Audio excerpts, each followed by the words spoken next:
આજે આપણે ધોરણ 6 ની અંદર વિષય વિજ્ઞાન ખોરાક ક્યાંથી મળે છે આપણે જોયું કે ખોરાક છે બધા પ્રાણીઓ પશુ પક્ષીઓ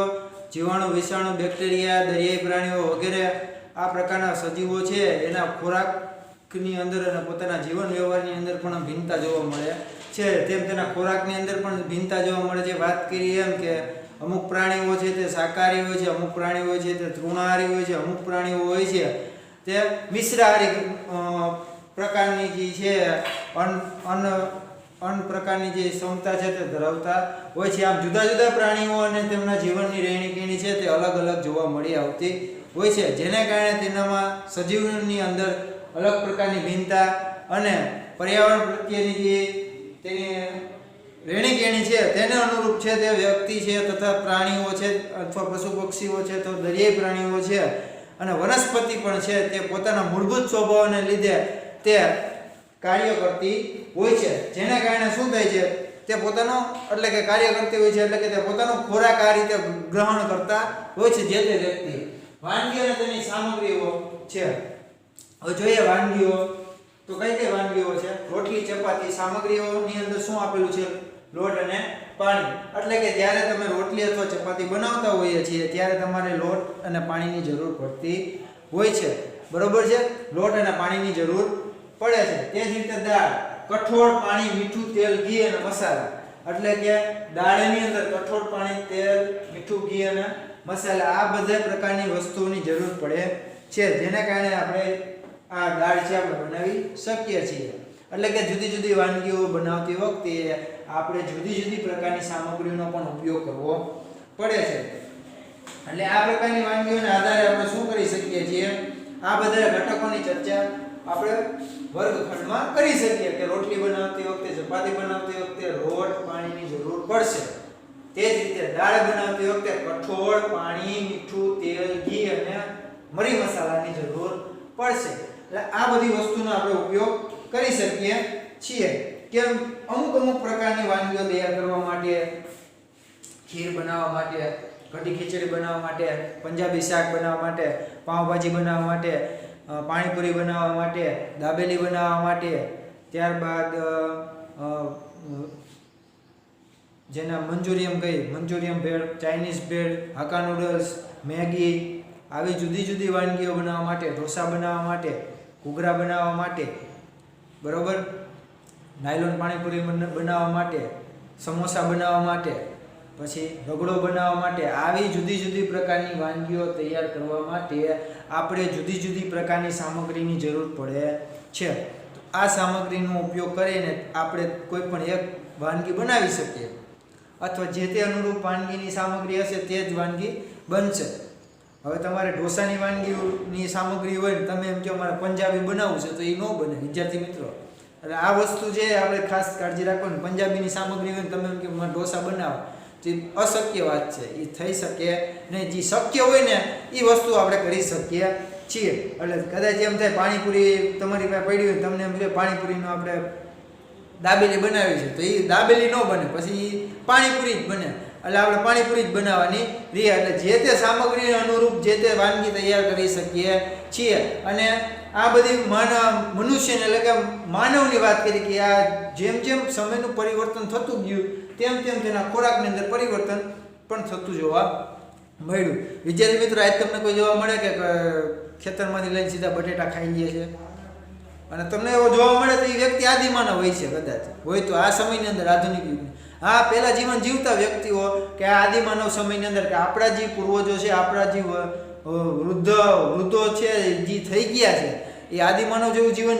જીવતા તો એ લોકો છે તે જંગલમાંથી મળતી વસ્તુ છે એટલે એ બધી વસ્તુ તે ખાતા હશે એમ કે કાચું માંસ મળતું હોય છે તો એ ખાતા હશે કદાચ હું જોવા ગયો નથી અને તમે નહીં ગયા હોય આ તો એક્ઝેક્ટલી ધારી લઈએ કે આ વસ્તુ બની હોય તો શું થાય કે તે રખડવું ભટકતું જીવન જીવતા અને તેની અંદર એને જે મળતું તે ખાતા જે ફળ મળતા તે પછી ઓળખી લેતા આ ફળમાં મજા આવી હતી વધારે ફળ ખાતા એટલે આવું જીવન જીવતા પણ જેમ જેમ સમય વિદ્યાર્થી મિત્રો જતો ગયો પરિવર્તન થતું ગયું તે માનવ છે તે કપડાં પહેરતા શીખતો ગયો એમ જુદી જુદી રીતે છે તે જેમ કપડાં પહેરતા શીખતો ગયો એમ ખાવાનું પણ ખાતા શીખતો ગયો પછી રોજ એ 4-5 ટાઈમ જમતો પણ એમાંય પણ જીવનશૈલી લાગુ પડી એટલે 3 ટાઈમ એને જમવાનું ચાલુ કર્યું. આ બધી વસ્તુ છે આપણા જીવનની અંદર આવેલી છે અને તેને અનુરૂપ હોય છે. હવે આપણે વાત કરીએ ખાદ્ય સામગ્રી અને તેના સ્ત્રોતો. તો ખાદ્ય સામગ્રી કેવી રીતે આવે છે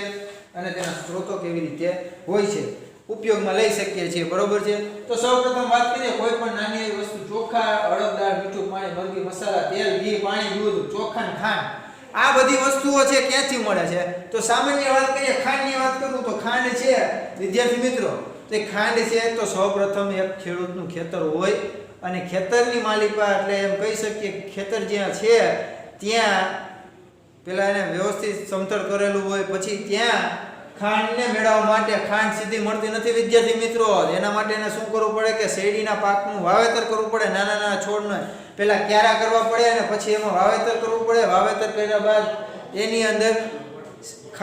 શેરડીના જે વૃક્ષો છે એટલે કે પાક છે લેવા માટે એને વાવવામાં આવે છે. પછી નિયમિત સમયાંતરે એની અંદર પાણીનો છંટકાવ એટલે કે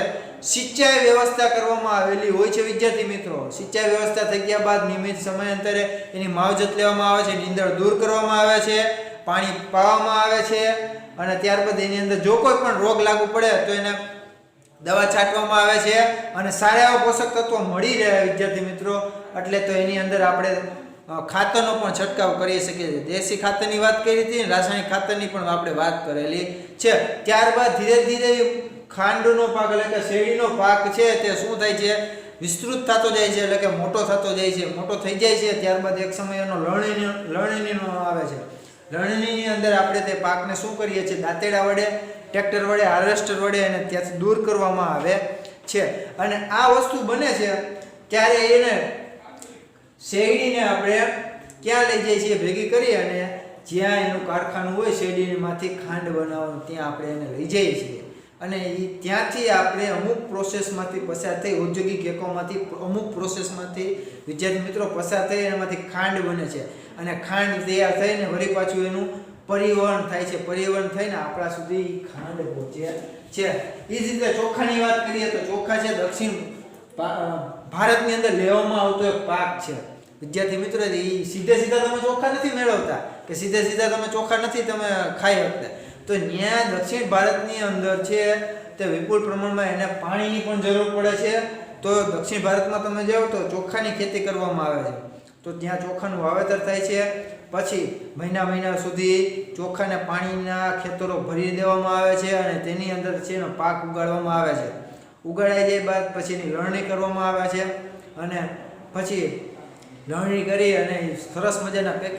પેકિંગ થઈ અને તમારા સુધી પરિવહન દ્વારા ચોખા પહોંચાડવામાં આવે છે. વનસ્પતિ છે, વનસ્પતિમાંથી ચોખા મળે છે. હવે વાત કરીએ ચિકન કરી, ખાદ્ય પદાર્થો કેવા છે? ચિકન કરી તો એ મરઘીમાંથી મળે છે. મરઘી હોય તેમાંથી આપણે એના ઘટકો છે મરઘી અને તે સ્ત્રોત છે પાણી છે. અમુક વ્યક્તિઓ મિશ્રાહારી હોય અથવા માંસાહારી વ્યક્તિઓ હોય છે અથવા એવા પ્રાણીઓ તમે લઈ લો તો આ પ્રકારની વસ્તુ છે એ સેવન કરતા હોય છે. તો મરઘીમાંથી તમને વિપુલ પ્રમાણમાં છે તો ચિકન કરી મળે છે. પછી ખાદ્ય પદાર્થોની અંદર ઇડલીની વાત કરીએ તો ઇડલી છે દક્ષિણ ભારતમાં લેવામાં આવતો સૌથી વધારેમાં વધારે એક પ્રકારનો ખોરાક છે જે ચોખા, અડદની દાળ, મીઠું અને પાણીની જરૂર પડે છે. એના મુખ્ય સ્ત્રોતો છે વનસ્પતિમાંથી તે શું આવે છે? મળી આવે છે. એટલે આ ત્યાં વધારે પ્રમાણમાં ઇડલી લેવામાં આવે છે. અહીંયા તમે જો તો આપણે ગુજરાતની અંદર તો ઘઉંને આધારિત વધારે પ્રકારના પાકો છે અહીંયા લેવામાં આવે છે અને એનું વધારે પ્રમાણમાં ખવાય છે. તેમ દક્ષિણ ભારતની અંદર ઇડલી એટલે કે ચોખાના પાકો છે તે વધારે ખવાય છે. હવે પછીના વિડીયોમાં આપણે વધારે ખોરાક ક્યાંથી મળે છે તેના વિશે ચર્ચા કરશું.